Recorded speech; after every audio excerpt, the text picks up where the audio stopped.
What's up, guys? Welcome back to the channel, and we're here with the best bets for UFC 300, the stacked card taking place this weekend. I've already done my detailed full card predictions, which went for over an hour. If you haven't seen those already, go check them out after this video.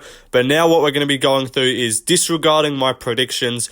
You already know those if you've watched the video. Now I'm just going to be going through the betting side of things, looking at money lines, looking at props, looking at underdogs, looking at parlays, and we're going to be deciding, or I'm going to be deciding for myself, what I think is the best place to put your money this weekend if you're betting on the fights. Of course, gamble responsibly if you are, and obviously my picks are just my picks. They might not happen, so don't come back here afterwards if you put money on this shit and then get mad at me. Like, that's your fucking choice if you want to put money on it. We're just having some fun with it. So let's get into it. Now, first, I want to rank my picks in order of confidence. Now, I do have the betting lines up, but I'm not including those in terms of if there's two people that I'm equally confident in and one of them is a big favourite and one of them's a slight underdog, then I'm just going off only who I think's most likely to win. I don't care about odds. I'm just thinking who I think's most likely to win. So, number one, I've got Bo Nickel. He's a massive favourite, minus 2,500. You're getting no value on him betting-wise, but I'm very confident he should win. Zhang Weili's my second most confident pick. She's also a pretty big favourite at minus 500. She should beat Yan Jianan. I think she's better everywhere.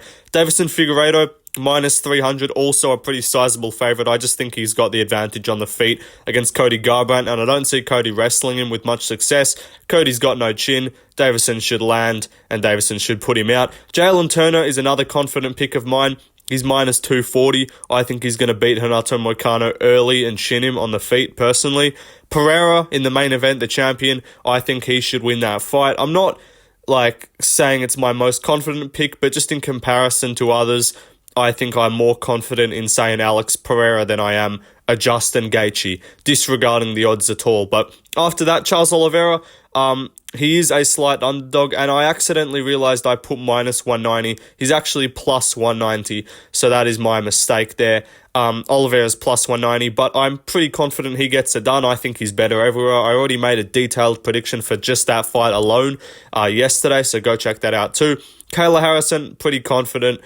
I'm not, there is an element of maybe PFL fighters are just shit, but even if they are, you don't really have to be that good at this point to beat a 42-year-old Holly Holm.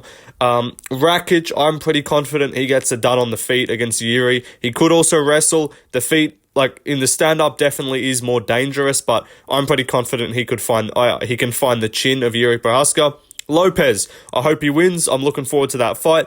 I'm not 100% confident because I do see Sadiq Yusuff with a striking advantage, but he does have a tendency to gas out a little bit, so I think Lopez can take over late. Gaethje, he is a sizable favourite, or started as one. He is slightly going down. Minus 160 is one of the better odds. You're not going to find that many places, but I did.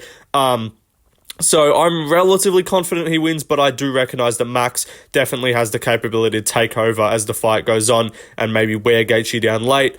Aljamain Sterling, this is where I'm not too confident in these last three. Aljo, he could just get his takedown stuffed and Cater keeps it on the feet and beats him up. That might happen.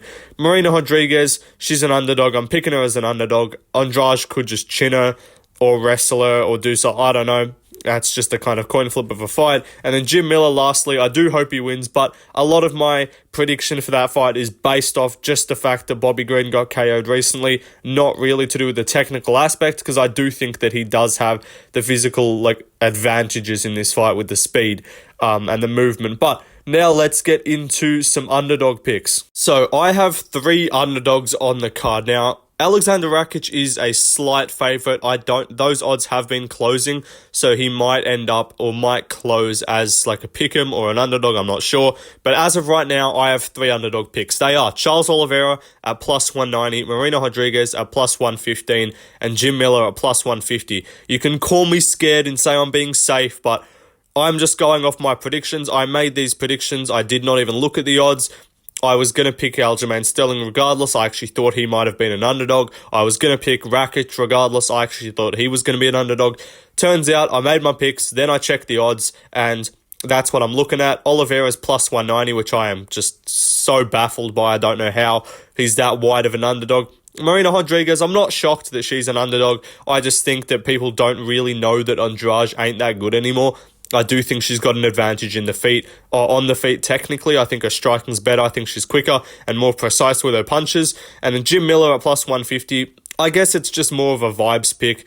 I'm going with the fun outcome. Jim Miller gets the big win at UFC 300. But no, I'm not overly confident in that call. But Oliveira is the one where out of all these three, he's the biggest underdog and I'm the most confident in him to win. So very shocked by those odds. But Charles Oliveira at plus 190, I'm taking that line all day.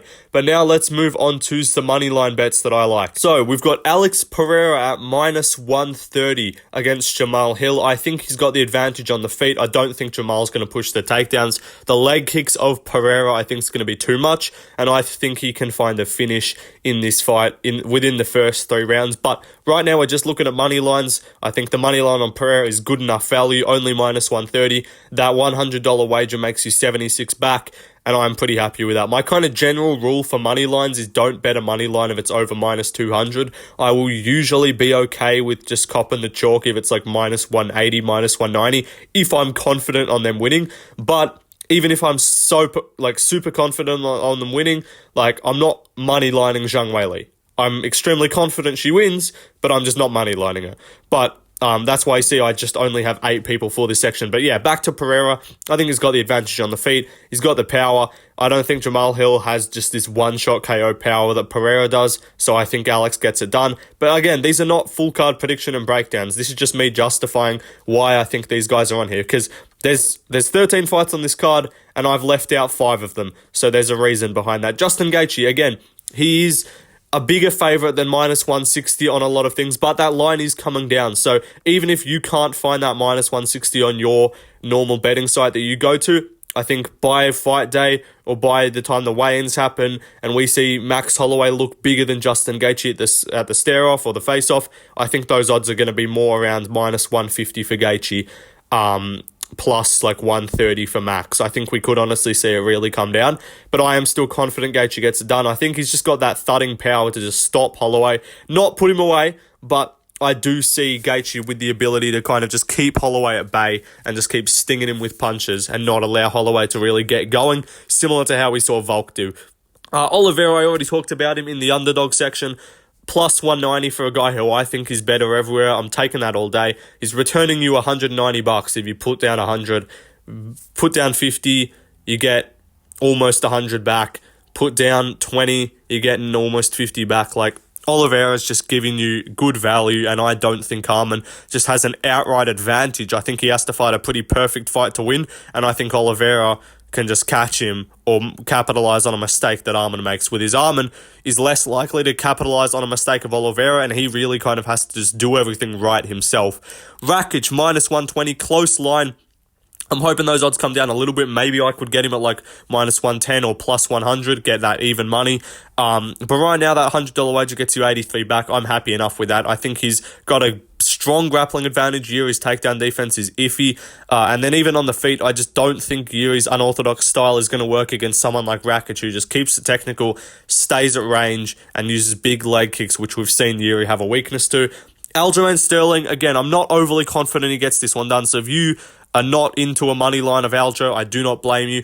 Going up to featherweight, a lot of unknowns. Cater just might chin him, but coming off the layoff, Kelvin Cater, his knee injury, similar reason to why I'm a lot more confident in Pereira. When you're fighting guys that are coming off injuries, especially knee or leg injuries, that's going to be a rough one. And in Jamal Hill's case, that's not going to help him with the leg kicks. And then in Kelvin Cater's case, that's not going to help him be stable on his legs if he's trying to get taken down, when he's trying to defend takedowns. So I don't love the odds. I would hope it was less, and it has actually really blown out of proportion, but I still think Aljo is getting it done. Diego Lopez, minus 140. I'm pretty confident he gets it done. Again, I worry you and I caution you about a Sadiq Yusuf first round KO. So if you have Diego Lopez in a bunch of parlays, or if you have him as like a big bet, I wouldn't mind a hedge on a Sadiq Yusuf round 1 KO as a prop bet, just in case he catches him out the gate, because I don't think Sadiq Yusuf wins that fight if he doesn't get a round 1 finish. Marina Rodriguez, I already talked about this. As an underdog, I'm just going to take her. If I think you're going to win and you're an underdog, I'll take you to win. I'll take your money line. My plus 115, I think she could win a decision. I think she could win a KO, but we'll talk about that in the prop section. And then Jim fucking Miller is plus 150. I'm taking that line against Bobby Green, who is also pretty old, also getting up there. I'm just not sure if he really just has that sort of durability anymore. I'm not sure. Jim Miller showed good leg kicks in his last fight. He's got good power. He's been knocking guys out. Again, I know they're not the same level of opposition as Bobby Green, but Bobby Green's chin remains to be questioned, and I think Jim Miller's just kind of got the storyline power. He's got the what's the fucking word? Like the storyline protection or whatever. Or main character protection for this card, and I think 300 is going to be a big moment for him, and I think he'll get a big finish. But those are the money lines. If you guys have any other ones that you disagree with, again, the other 5 picks that I don't have as money lines: Figueiredo, he's too wide, can't bet that line. Weili, too wide, can't bet that line. Harrison, too wide, can't bet that line. And even if it was smaller, like even at like minus 200 or plus or minus 150, I just wouldn't bet her. We don't know how good she is. She could be completely depleted from the weight cut. Jalen Turner, big favourite. I'm not too confident in case he gets taken down. I said I was confident in there, but still, I'm sticking to my rule. I'm not betting money lines if they're over minus 200. And then who else is there? Obviously, Bo Nickel, no chance. But let's move on to the props. Now, all of these returns are, again, on that $100 wager. Obviously, I'm not telling you to put $100 down on all of these. This is just a kind of easy way to demonstrate the value that you're getting here, because if I'm doing like $20, it just gets complicated. But at 100, you can times it by 10 to get 1,000. You can divide it by 10 to get for a $10 wager. It's just a lot easier. So, first of all, we're going to go from top of the card. So Alex Pereira by KO TKO at plus 135. Obviously, that's his favourite method of victory. It doesn't do a whole lot, but it does get that minus into a plus number, and it does mean that if you're putting down that 100, you get 135 instead of having to put 135 to get the 100. So I like that line for Pereira. I think that's the only way he wins regardless. Okay, this one here, I've got 2 ones here. So Zhang Weili's submission at plus 500. I actually think has value. Yan Zhenan has been taken down before. Mackenzie Dern dominated on the ground for a good portion of that fight, but Dern just couldn't really find any good positions. And I know what you're saying. If she's surviving the grappling of Dern, she can easily survive Weili, but I think Weili's got more ground and pound in her game. I think she can wear her down and then maybe find the submission. So that's why I'm saying you maybe go a split bet on one bet for submission, one bet by KO. Obviously, that does leave a hole with that decision prop if it is a tough fight and she does go long. But if she just wears her down with ground and pound, then gets the sub, that gives you plus 500, way better odds. But that KO bet is still good, plus money, plus 170. Ground and pound TKO. I don't see her KOing her on the feet, but yeah, if she gets her down and just beats her up a whole bunch. That Lemos fight was close to being stopped at a lot of moments on the ground, so yeah, I like Weili to potentially get a finish on the grounds there. With Justin Gaethje, look, I'm not overly confident he gets a KO, and quite frankly, at the decision prop being higher value than the KO prop, I'm going to be taking decision at plus 280. I do think it goes long. I'm going to stick until I see Holloway gets finished. I'm just not going to bet on him to get finished. So yeah, I'm taking Gaethje by decision plus 280. I think that's a very good line. Oliveira, now this is where it gets interesting. So you got the KO at plus 800, which I think is baffling. I'm definitely putting money down on that. And then the sub at plus 420. We love a good 420 number, and I think that's good value too. So if you put a bid on both, if you put even number on both, you're guaranteed making profit if one of them hits. Obviously, you do double up on your losses if Arman gets the win or if Oliveira wins a decision. But I'm back into Bronx, and if you take the money line on its own too, that's also a good way to go. Okay, Bo Nickel is massive chalk. You can't bet that money line. You need props to get it down. KO plus 145, still getting plus money. Submission plus 100. Again, not great for a prop. Normally, I'm like it. Normally I want over plus 150 for a prop bet, but Bo Nickel, you're giving me minus 2,500. I'll bring it down to a plus number, whatever I can do to get that, and I'll take it. KO by plus 145, sub plus 100. Either of those, I think you'll do solid. Aljamain Sterling by decision. I think that's how he gets it done. There is a chance he subs him, but we just really haven't seen Rakic get dominated and subbed on the ground. Not Rakic, sorry, Cater. I just saw Rakic's name right under that. But yeah, we haven't seen Cater really get dominated on the ground. He has been taken down a couple times, but for the most part, his takedown defense has held up against strikers, to be honest. Like, he really just hasn't defended takedowns from elite wrestlers. So I'm going to take Aljo to find enough control time to get it done. Decision at a plus number, I'm taking it. Alexander Rakic, I think a lot of people are sleeping on him in this fight, even though he is a favourite on the betting lines. I'm hearing just so many people say, damn man, Yuri's got it, Yuri's getting it done, Rakic doesn't stand a chance of getting KO'd. Yuri's getting that belt back, or Yuri's going back to the title, and I just don't think it's going to happen. I think Rakic's striking is too technical, too powerful for Yuri, and although he could lay on him and get a decision, I'm going to be positive and I'm going to stick to the fun outcomes for the card, and we're just getting a whole bunch of finishes. So Rakic by TKO, KO at plus 260. I'm loving that number. Diego Lopez, I think he gets a finish, so you could... I am going to explore the submission or KO double chance prop later on, but right now, if you're going individual, you like plus 325 for sub, plus 320 for KO. If you put $10 on both, or you put $100 on both and he gets a finish, you're making profit either way. It just won't be as optimized. Marina Rodriguez, I think she gets it done, and I think there's good options to explore there because, again, women's MMA, it's kind of hard, especially with someone like her who does have finishing potential, but then it's women's MMA, so how likely is it to really get finished? That's why that KO number at plus 500, I don't mind it. We've seen Andrade get clipped. We've seen her get flash KO'd by Yan Janan. We've seen her just get kind of bullied by Zhang Weili. So a KO plus 500, I don't mind it, given that Marina Rodriguez does actually strike with actual efficiency and confidence like a man, rather than just throwing little fucking Aaron Blanchfield strikes. But if you just are going to stick to the tried and true of women's MMA going distance, that plus 225 decision is still not a bad line. Obviously, if you think Andrade's going to win, go bet her, or just don't bet the fight. But I'm exploring, for all of my more confident picks, I'm just exploring numbers that I see value in. Jim Miller, KO, plus 550. I like it. I don't trust Bobby Green's chin coming back. I do like Jim Miller's power. I do like just the vibe going into it. I'm getting all the Jim Miller vibes. Plus 550, I'm loving that number. Figueiredo, I'm so confident. I'm super confident he chins Cody.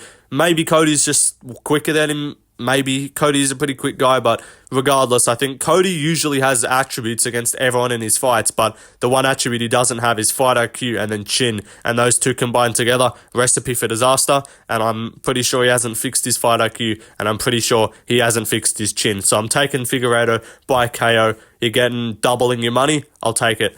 But now let's move on to some long shot bets. We're going to fucking throw some darts and we're going to see if they land. So for the long shot bets, obviously we're not chucking down big money on these. This is not the chance. This is not the one where you're trying to put $100 on each one. You're just going to burn a hole in your account. They're called long shots for a reason, and they're big value for a reason because they're not overly likely to hit. But these are some that I do like the value on. So Alex Pereira by round 2 KO.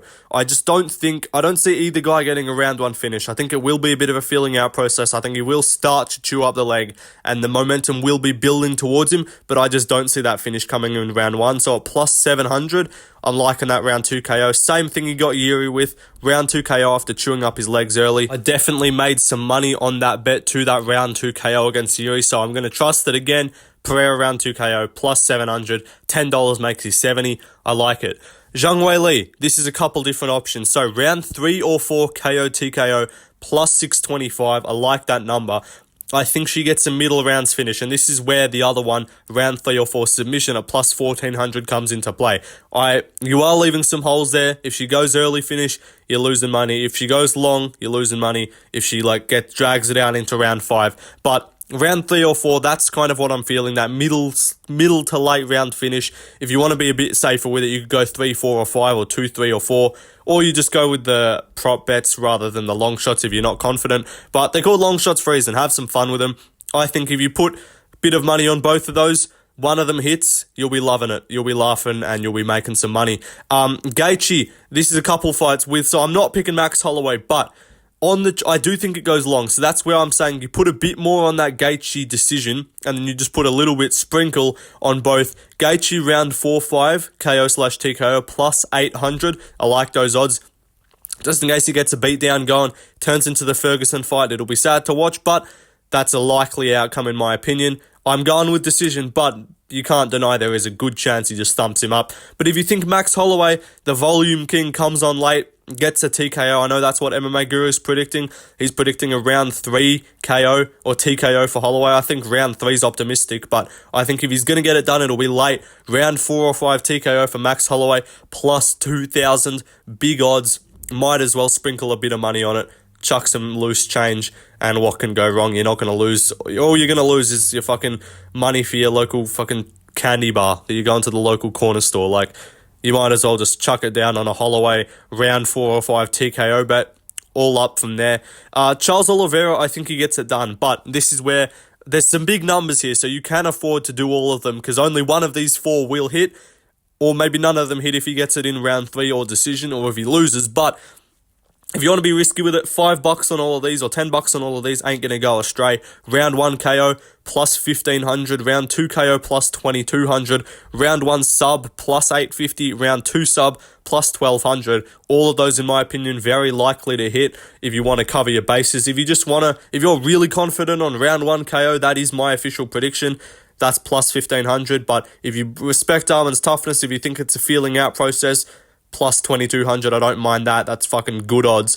Okay, again, Bo Nickel, we want to get that. We already got it down from minus 500. We got it down to around plus 150 if you want, or plus 130. If you want to get it even further out, round 1 sub plus 165, round 1 KO plus 230. Put a little bit on both, or if you want to try and throw that dart and hit one of them, you take your pick, whatever you think's more likely. Obviously, that KO round 1 has more value. But Rakic, again, I think he's winning by KO, and my guess is round 2. I think round 1, it's going to be pretty back and forth. I think he might get a takedown early, and then I think he's going to use that threat of the takedown to set Yuri up, find a head kick KO. So I think that KO is coming in round 2, plus 900 for a round 2 KO. Again, they're long shots for a reason. These are ones that you just put little sprinkles on, and if like 5 of these hit, you're still making big profits. Aljo, round 1 sub. So I am picking him by decision, so that's where I'm saying you go a bit more heavy on the decision prop, but if you want to, again, chuck a sprinkle on it, if you think he makes a big statement at featherweight and just smokes Cater like he did to Sandhagen, round 1 sub plus 1,000, might as well chuck some on it. Diego Lopez, couple options here. Round 1 KO plus 700. Round 1 sub plus 700. And then just a random little flyer. A round 3 submission if you think he wears him out, finishes him late, plus 1,500. Again, sprinkles. Sprinkles for a reason. These are not big bets. Jalen Turner KO. Jalen Turner's KO prop was still a minus number, so we're not loving those. We're not betting props at minus number. So if you're taking Turner, the only way to get him in plus money is a round 1 KO at plus 225. I'll take that. That's my prediction. Marina Rodriguez, round 2 KO TKO. Again, just a flyer, plus 1,500. You might as well have a crack if you think she gets a finish, but if you think she's going to just go long, get decision, that's fair enough. Jim Miller, round 1 KO plus 1,100, round 2 KO plus 1,800. Either of those are good in my opinion. Davison Figueiredo, very confident he gets the finish early with a round 1 KO. That's plus 490. If you think it goes a little bit longer, if you think Cody has some success early, drags it out, but then Figueiredo finds the chin in the second, that's plus 800 for a round 2 KO. So I like a lot of these long shots. Again, these are all $5, $10 sprinkles. You might as well chuck some on there. And these are sort of backups. If you want to bet $50 on an Aljamain Sterling decision, you might as well chuck 5 on an Aljamain Sterling round 1 sub, because you win your 50, like if you win your however much, like $90 or something, and you lose your 5 from your round 1 sub, who cares? But if you bet that $10 on a round 1 sub, you're making $100. So I reckon that's worth a crack. These are the kind of things we're looking at here. You take your pick. We'll go back to these at the end of the card and we'll see how I did. But let's move on to some parlays. So this is where we kind of get crazy with it. Similar to the long shots, these are sprinkles. These are not high confidence. Obviously, these 2-leg parlays, these are the ones you can maybe put a little bit more on. But these 3 or 4 or 5-leg parlays there where you're just chucking a little bit on it and fucking letting the wind blow and seeing where it takes you. But 2-leg parlays first off. Figueiredo KO, Turner KO, plus 464. I like that. That's a big number. And I think both of those guys are going to get the KO. Lopez, KO or submission, that's where we're looking at that double chance prop, because I'm really not confident on an individual method of victory for Lopez. And then Marina Rodriguez as an underdog, just money line, plus 364. Again, I like it. I think that's pretty likely to hit. Just Jim Miller and Charles Oliveira, 2 underdogs, 2 vets, plus 580, big number. I think that's likely. If you're not confident on Miller, maybe you could take Oliveira with like another one of these guys, like a Turner or a Lopez or a Rodriguez. But Oliveira's big plus money and Miller's decent plus money. So you combine the two of them together, you don't even need to fucking mess around with props. You just chuck the money line down and you're getting plus 580 just for two of those guys. Sterling decision, Rakic KO. So we're looking at the end of the prelims there. I kind of went down this and I'm like, just for these two-leggers, I'm like kind of doing them where they're sort of mixed up on the card in their little sections, like with Figueiredo and Turner, both on the early prelims. Rakic and Sterling back-to-back. You don't have to wait. You don't have to think if you're going to fucking like pay out or sell out, whatever it's called. You can just go back-to-back. Sterling decision, I think that's his preferred method of victory. And Rakic KO, big plus money there, plus 760. I like that number. Oliveira KO, Pereira KO. If you're going with the Brazilians, the fan favourites to get the KOs each, plus 2,000 and a bit of change. Big number there. $10 is going to make you bank. Gaethje and Oliveira, plus 330. I like those. I like that number. Oliveira's getting your value, of course. And then 3-leg parlays. Let's look at some of these. Weili, this is the women's MMA. So, you know what we say. You don't really want to bet women's MMA. But if you're going to do it, you might as well just do them all together. And maybe the curse just cancels each other out. Because it's impossible to bet the sport. But maybe if you bet all three, it'll like get confused and they'll somehow make it work. But Weili with just a finish. So KO or sub. Kayla Harrison, just money line. And then Marina Rodriguez money line. Plus 400. I like that. That's giving you some value there. What's it called? Figueiredo KO, Turner KO, Pereira KO, the Violence Parlay. We're looking at plus 1,200. Nickel round, this is the round 1 parlay. We're looking at early finishes. Nickel round 1, Figgy round 1, and Turner round 1 KO. We're throwing fucking money into the wind and seeing if it comes back at this point. But that's the fun of it. That gets you plus 1,760. I love that number. Dog parlay, this is for my 3 underdogs that I showed you at the start. Miller, Oliveira, Rodriguez. Just the 3 money lines on its own gets you 1,350 plus 1,350. That's a good number. The and still parlay, we're looking at some gimmick parlays here. Obviously, Gaethje's a bit iffy, but Weili for and still the strawweight champion, Gaethje for and still the BMF champion, and Alex Pereira for and still light heavyweight champion. Not a big number. I was disappointed with this one, only plus 220, but you know, we love some gimmick parlays around here. We're looking at the double chance parlay. So if you're not confident on methods of victory and you just think they might get a finish, but you're not sure if it's going to be a KO or sub, this is where we got you. We got Lopez by KO or sub, Oliveira by KO or sub, and then Zhang Weili by KO or sub. Combine those 3 together, that's plus 1,370. Big number. Also, we got a violence parlay. This one, if you're not even confident about winners of fights, but you just think we're going to see some violence and you think we're going to see some finishes, I agree with you. So, Sadiq Youssef, Diego Lopez, Cody Garbrandt, Davison Figueiredo, Turner vs. Moicano, Pereira vs. Hill, Oliveira vs. Sayukin, and Yuri vs. Rakic. All of those fights to not go to the distance, plus 563. Not a huge number, but if you look at all those individually, how many of those are you like, nah, that's going distance, bro, you're tripping? Like, I feel like that's very likely to hit, and it's giving you plus 560, so why the fuck would I not take it? Now, this one's interesting because I'm not picking Moicano, but again, we love ourselves a gimmick parlay. Figueiredo, Moicano, Lopez, Oliveira, Pereira, plus 1,350. Who's not going to take that? We love Brazilians. They're taking over the sport. They're going to show out at UFC 300. Okay, so now this is where we just split it up. I do this for every card. I do an early prelim parlay, I do a prelim parlay, I do a main card parlay, and then I just do the full picks parlay. You're chucking like $5-10 on all of these. But early prelims, Figgy, Miller, Rodriguez, Turner, 4 picks, plus 860. Prelims, Lopez, Harrison, Aljo, Rakic, not quite as much value, plus 514. That's all 4 favourites, by the way. And then the main card parlay, just to take some of the juice off Bo Nickel, just nickel in round 1. I'm still very confident in that. Nickel round 1, Oliveira as a dog, Gaethje, Weili, Pereira. You're still getting almost plus 1,300 for that. And then obviously you combine those 3 together. So all those 3 above. So just the picks plus Bo Nickel round 1 instead of just Bo Nickel money line, because what's the point? You're getting plus 81,000. Who's not 81,100? Who's not just taking that? You bet $10.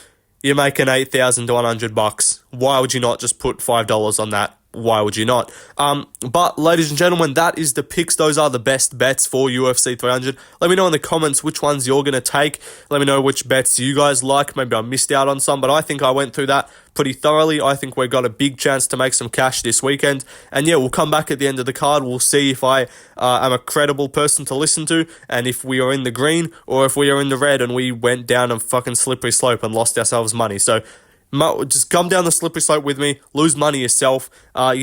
Like the video or else you're going to lose your 10-leg parlay on the last fight. Subscribe or else your bet will fail due to a DQ. And then also, guys, I said it before, comment which bets you're going to be placing. As you can see, Dana White, he doesn't want that last leg to fail. So you should like the video. And then he wants that 10-leg parlay to hit. So you should subscribe. But yeah, see you guys in the next one. We got videos coming every day this week for UFC 300 Fight Week. And yeah, peace out. See ya.